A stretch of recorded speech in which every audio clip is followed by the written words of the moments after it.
सर्वप्रथम वितराग प्रभु महावीर के पावन चरण कमलों में कोटि कोटि वंदन।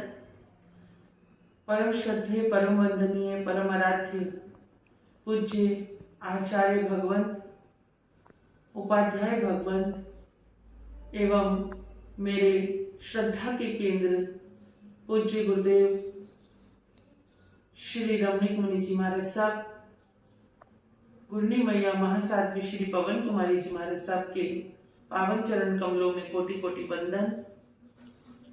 उपस्थित भव्य जीवात्माएं, आप सभी का प्रभु महावीर के इस प्रांगण में हार्दिक हार्दिक अभिनंदन करती हूं। आज हम श्रीमद् उत्तराध्ययन सूत्र की वाचनी आरंभ कर रहे हैं। श्रीमद् उत्तराध्ययन सूत्र, जिसे जैन धर्म की गीता भी कहा जाता है, वितराग महाप्रभु महावीर ने अपने जाने से कुछ क्षण पहले अपने अंतिम पलों में सिद्ध बुद्ध और मुक्त होने से पहले आगे आने वाली पीढ़ियों के लिए, संसारिक प्राणियों के लिए, जीवात्माओं के लिए अपने ज्ञान को शब्दों की सीमा देकर के विस्तारित किया। नाना प्रकार के प्रसंगों द्वारा, कहानियों द्वारा, उदाहरणों द्वारा हमें आगे बढ़ने का मार्ग बताया गया कि किस तरह से एक साधक को अपने जीवन में कहां से शुरुआत करनी है।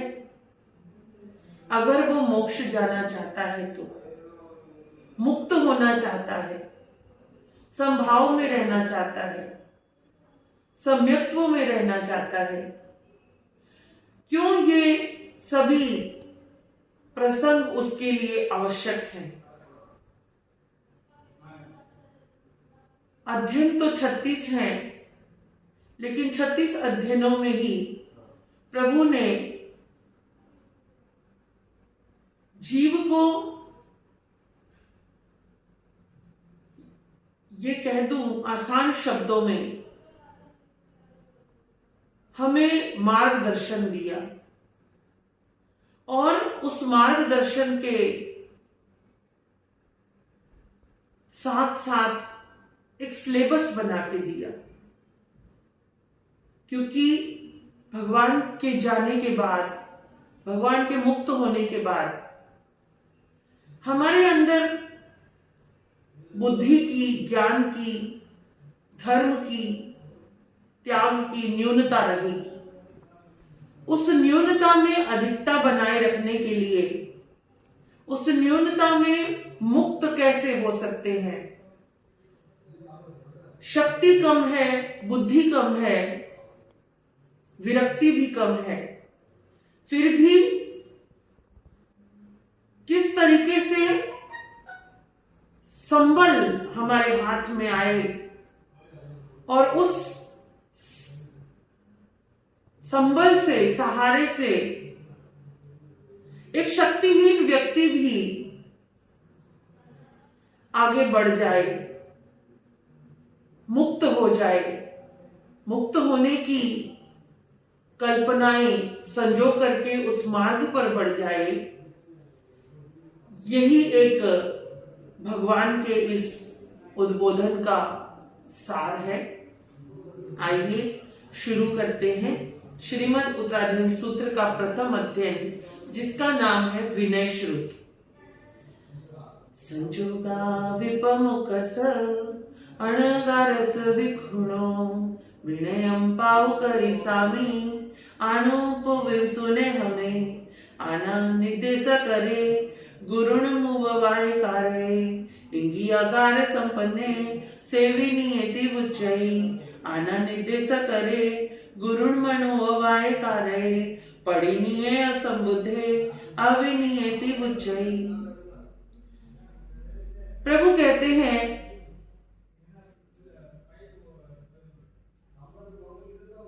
जो भी पुत्र है, मित्र है, बाह्य काम क्रोध मद लोभों से अंतरंग संयोगों में जो मुक्त होना चाहता है, ऐसे व्यक्ति के लिए सबसे पहली सीढ़ी क्या है? यानी कि यूं समझ लीजिए, आपने जैन धर्म, जैन कुल में जन्म लिया है, आपको नहीं मालूम कि नवकार मंत्र क्या है, आपको नहीं मालूम कि किस तरीके से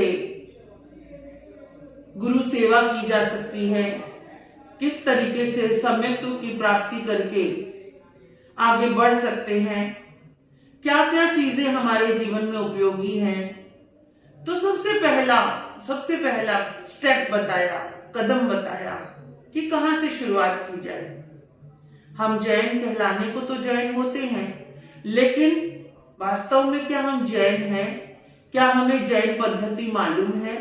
क्या हम जैन धर्म को जी रहे हैं जीवन में? ये सब बातें हमारे अंतस्करण को किस तरीके से भिगोएंगी? शुरुआत कहां से की जाए? तो भगवान कहते हैं आना निर्देश करें, आज्ञा धर्म का पालन करो। आज्ञा किसकी? अपने बड़ों की, अपने गुरुओं की। गुरुजन कौन होते हैं? जो हमें सिखाते हैं, समझाते हैं, आगे बढ़ने की प्रेरणा देते हैं। फिर वो माता पिता हो या वो धार्मिक गुरु हो, उनके इशारों को जाने, उनके इशारों को पहचाने, वो क्या कहना चाहते हैं, उनके मीनिंग्स क्या हैं, इन चीजों को जो समझने की कोशिश करता है, तो सबसे पहला कदम कि आज्ञा में रहें। आगे कहते हैं जो आज्ञा और निर्देश का पालन नहीं कर सकता, वो पहले कदम का अधिकारी नहीं है, वो आगे बढ़ने के योग्य नहीं होता है। तो सबसे पहला कदम है कि हमें अपने गुरुजनों की आज्ञा में रहना है। जहां सुनी पुई कनी निकसि जई सबसो एवं दुसिल पड़निये मोहरी निकसि जई कर्ण कुहंडगम चैतानम विठम भुंजई सुयरो एवं सीलम चैतानम दुसिले रमई मिये सुनिया भावम सानस सुय रसन रसय विनय ढवेज अपणम मिछंतो हियम अपनो। उदाहरण देते हुए प्रभु कहते हैं कि आपने बीमार जानवरों को देखा होगा, फिर वो डॉग हो, कैट हो, कोई भी बीमार जानवर हो, घोड़ा हो, गधा हो, आपने देखा होगा उन जानवरों की कोई वैल्यू नहीं रहती। जो बीमार होते हैं उन्हें एक तरफ कर दिया जाता है, उन्हें घर के अंदर एंट्री नहीं दी जाती है, या उनके साथ दुर्व्यवहार भी कई बार किया जाता है। तो कहते हैं शिष्य तो बनना चाहते हो, लेकिन अगर आज्ञा में नहीं रहोगे, गुरु के इंगित इशारों को समझने योग्य नहीं बनोगे, तो एक समय ऐसा आएगा कि धीरे धीरे धीरे धीरे आपकी वैल्यूज खत्म हो जाएंगी और आपको भी गुरु के हृदय में स्थान नहीं मिलेगा। आगे कहते हैं भगवान तम्हा विनय में सिजा सिलम पड़ी लभे जाओ बुध पुतनिया गठी नानिक सिजाई कर्मोई निसंते सिया मोहरी बुद्धानम मंती सया अठ जुतानी सिखिजा निरठानी वजाए अणुसासियो न कुपेजा खंती से विज पंडिये खुडे हिम सहस सगिम हासम कीड़म च वजाए माये चंडालियम कासी बहुयम माले माये आलवे कालेन य अहिजिता तओ झाई जय गो। कहते हैं इसीलिए विनय पूर्वक आचरण करना चाहिए। इस पहले अध्ययन का नाम ही विनय श्रुत है। तो विनय पूर्वक आचरण करने से अयोग्य शिष्य भी योग्य बन जाता है। विनय पूर्वक झुककर रहने से, हर चीज को सीखने की कोशिश करने से, गुरु के इशारों को समझने से और गुरु जैसा चाहते हैं वैसे रहने से, करने से अयोग्य व्यक्ति भी योग्य बन जाता है, अशिक्षित भी शिक्षित हो जाता है, एक भोला भाला प्राणी भी मोक्ष चला जाता है। आहच चंडालियम कटु ननिन्न विजकयायि कड़म कड़ेति भासिजा अकड़म नो कड़ेतिये मागलीय सेवकसम वयण मिच्छे पुणो पुणो कसम वदट्टु माइने पावगम परिवजये अणसवातुल वया कुशिला मियो पिचंडम पक्रंति सीसा चित्ताणु यालवु दखो वेया पसायते हु दुरसयंपि ना पुठो वागरे किचिम पुठो वा नालियम वये कोहम असचम कुवेजा धारेजा पियम अपियम अपा चेवदमयवो अपाहु खलु दुदमो अपा दंत सोई होई असीम लोय परथय। कहते हैं कि क्रोध, मान, माया और लोभ, ये चार चीजें जो स्वतः ही आती जाती हैं हमारे भीतर में, इन स्वतः आने वाले जो भी आवेग हैं, दुर्वेग हैं, उन आवेगों के तहत आकर भी कभी अपने योग्यता से स्खलित नहीं होना, अपने विनय भाव को दूर नहीं करना। कितना भी क्रोध आए, कितना भी मान आए, बहुत कुछ सीख लिया, अब हमें गुरु की आवश्यकता नहीं।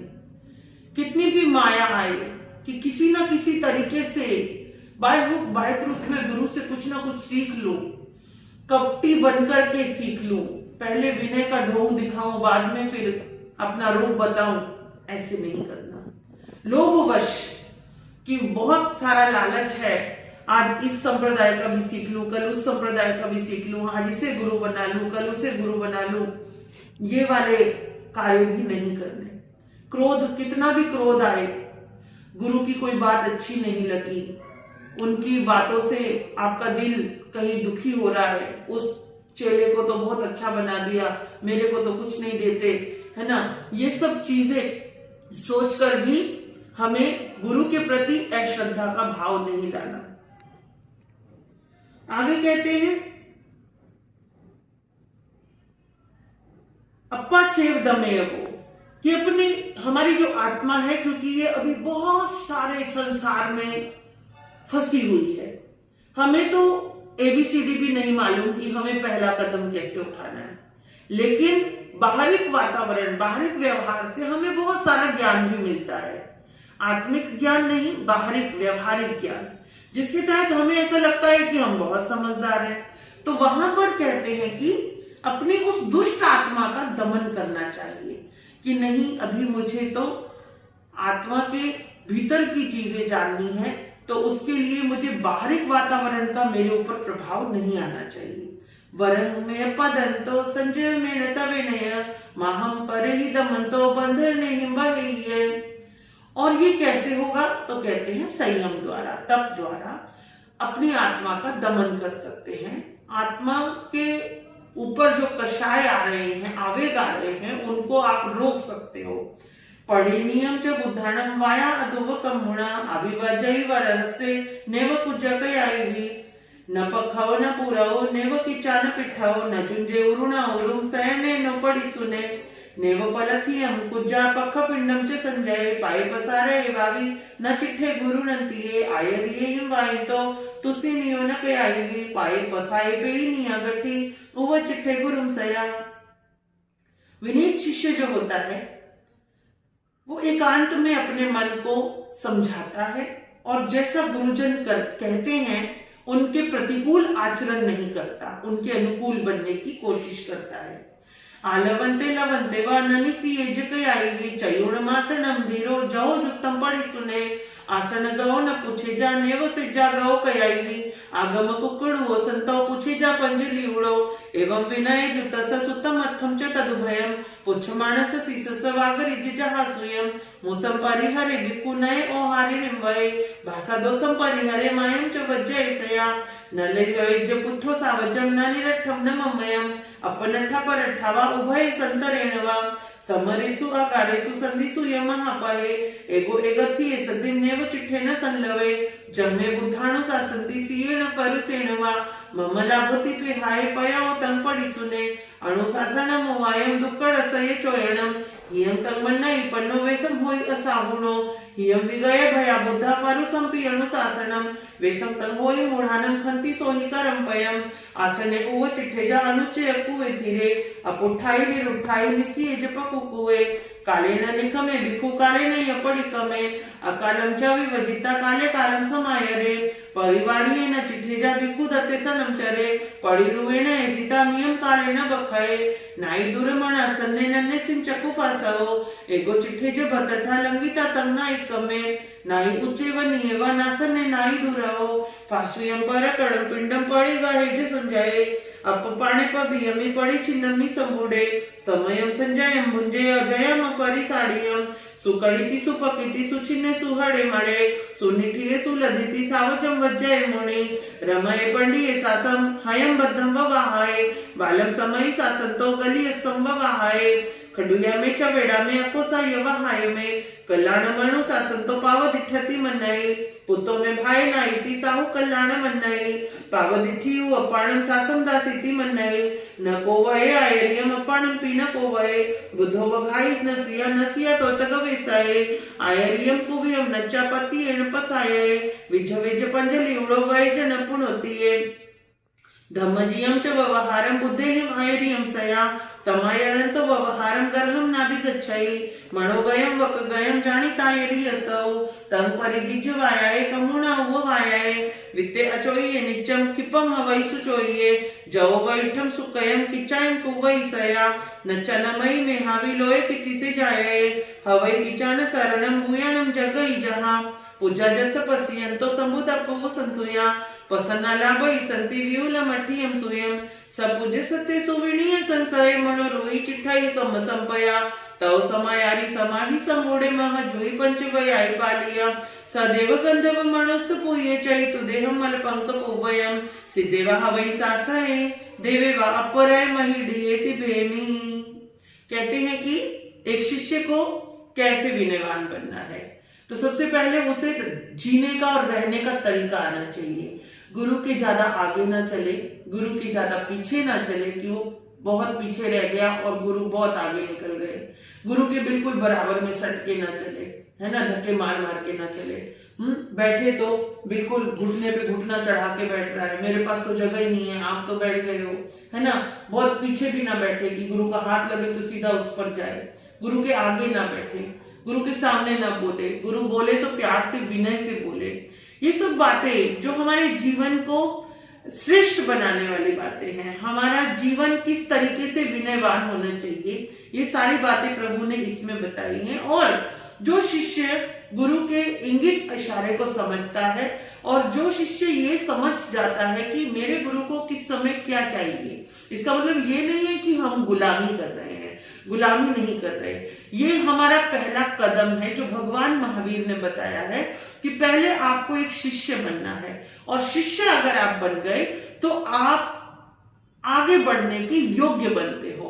शिष्य भी सुशिष्य बनना है, सुशिष्य भी विनीत शिष्य बनना है, और विनीत शिष्य जब बनते हैं तो ही हमें शास्त्र का ज्ञान भी हो सकता है, आत्मा का ज्ञान भी हो सकता है, मोक्ष का ज्ञान भी हो सकता है, या फिर हमारे जीवन में की हुई तपस्या, सीखा हुआ ज्ञान, बनाया हुआ दर्शन, हमारी सोच, हमारे विचार, किया हुआ तप, है ना, सभी का सभी सही मायनों में काम आता है। तो प्रथम अध्ययन का ये सार है। भगवान ने पहला कदम बताया कि सबसे पहले हमें विनयवान बनना है, वो श्रावक हो या वो साधु हो, वो कोई भी क्यों ना हो, क्योंकि दोनों ही धर्म है, दोनों ही शिष्य हैं। श्रवणोपासक भी वही है जो श्रवणों की उपासना करके आगे बढ़ना चाहता है। बेशक उसने संसार त्याग नहीं किया, लेकिन जीवन की मूल्यवानता को वो भी महसूस करे, उसको भी यही सारी बातें, वो भी एक शिष्य बन सकता है। जरूरी नहीं कि दीक्षा लेने वाला ही शिष्य होता है। तो यहाँ पर प्रभु महावीर ने प्रथम अध्ययन में विनय श्रुत के बारे में बताया कि किस तरीके से आपको अपने जीवन में पहला कदम उठाना है। इन शुभ भावनाओं के साथ मैं भी एक योग्य शिष्य बनूं, ऐसी मंगल कामना करते हुए आप भी एक योग्य शिष्य बने, ऐसी शुभ भावना खाते हुए आज का यहीं पर वक्तव्य समाप्त करती हूँ। ओम शांति, ओम शांति। कल जैसा द्वितीय अध्ययन में आएगा वैसा आपको सुनाने का प्रयास अवश्य करूंगी। ओम शांति।